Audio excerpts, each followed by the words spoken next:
नमस्कार. उपमा तर तुम्ही नेहमीच बनवत असाल, पण आज ही रेसिपी नवीन शिकणाऱ्यांसाठी आहे. परफेक्ट प्रमाणासहित मी सांगितलेले आहे, टिप्स पण दिलेले आहेत, तर व्हिडिओ शेवटपर्यंत नक्की बघा. इथे मी उपमा बनवण्यासाठी 1 वाटी रवा, मीडियम आकाराचा कांदा बारीक चिरून घेतलेला आहे, 2-3 हिरव्या मिरच्या आणि कढीपत्ता घेतलेला आहे. तर कढई गरम झाली की त्यामध्ये 1 चमचा तूप टाकलेला आहे आणि ते वितळलं की त्याच्यामध्ये आपण घेतलेला 1 वाटी रवा ओतून घेतलेला आहे आणि छान असा आपण तो भाजून घ्यायचा आहे. जास्त लालसरही नाही भाजायचा, सतत हलवत आपल्याला भाजून घ्यायचा आहे.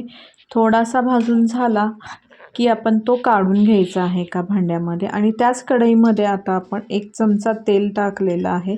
त्या तेलामध्ये आपण 2 चमचे शेंगदाणे टाकलेले आहेत. हे शेंगदाणे छान तळून झाले की आपण ते काढून घ्यायचे. तुम्हाला जर असे नको असतील तर तसेच तुम्ही तेलामध्ये ठेवले तरी चालेल. शेंगदाणे तळून झाले की आपण ते एका भांड्यामध्ये काढून घेऊ आणि त्याच तेलामध्ये 1 चमचा मोहरी, 1 चमचा जिरे छान तडतडले की त्याच्यामध्ये आपण चिरलेला कांदा आणि कढीपत्ता घेऊ. इथे मी जिरे मोहरी टाकल्यानंतर उडदाची डाळ टाकायला विसरली आहे, तर तुम्ही ती जिरे मोहरी टाकल्यानंतरच टाकून घ्या. हिरवी मिरची पण टाकून घ्यायची आहे आणि भाजून घ्यायचं आहे. आता इथं मी विसरले होते म्हणून नंतरनं थोडासा कांदा बाजूला केला आणि तेलामध्ये छान अशी उडदाची डाळ भाजून घेतलेली आहे.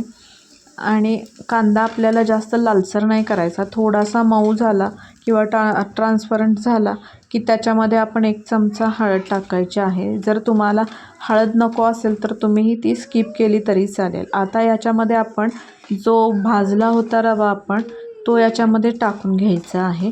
म्हणूनच मी आधी म्हटलं होतं की रवा आपल्याला सुरुवातीला जास्त भाजायचा नाही आहे, कारण की हा आपल्याला कांदा भाजल्यानंतर त्याच्यामध्ये आपल्याला हा भाजायचा आहे म्हणून. आता हा रवा भाजून झाला की याच्यामध्ये आपण 1 वाटी रवा घेतला होता, तर 2 ते 2.5 वाटी पाणी घ्यायचं आहे.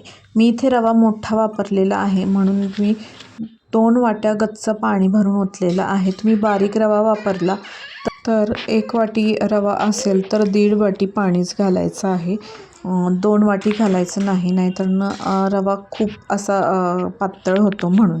आता आपण इथं हलवून घेऊयात रवा आणि कोथिंबीर टाकून घेऊया, मीठ पण टाकून छान हलवून घेऊया आणि आपण एक 5 ते 10 मिनटं 10 मिनटं नाही, शक्यतो 5 मिनटं झाकण ठेवून वाफ येऊन द्यायची आहे. वाफ आल्यानंतर रवा आपण उपमा छान असा मिक्स करून घ्यायचा आहे, जेणेकरून आपला रवा पूर्ण असा व्यवस्थित एकसारखा होईल. आता बघतच असाल आपला हा रवा छान असा मऊसूद आणि मोकळा असा शिजलेला आहे. तुम्हाला जर खूपच मोकळा हवा असेल तर तुम्ही थोडं पाणी कमी वापरू शकता, म्हणजे 2 वाटी रव्याला 1.5-2 वाटी पाणी वापरू शकता जर तुम्हाला थोडा मोकळा हवा असेल तर. आता अशा प्रकारे हा आपण छान प्लेटमध्ये काढून घेऊया खाण्यासाठी आणि वरून शेंगदाणे घालून घेऊया. तुम्हाला जर हवे असतील तर तुम्ही कढईमध्ये शेंगदाणे टाकून मिक्स करून घेऊ शकता. ते मला दाखवायचं राहिलं म्हणून मी इथे वरून दाखवलेले आहेत, तळलेले शेंगदाणे टाकायचे. आणि गरमागरम उपमा म्हटलं की गरमागरम चहाही हवा.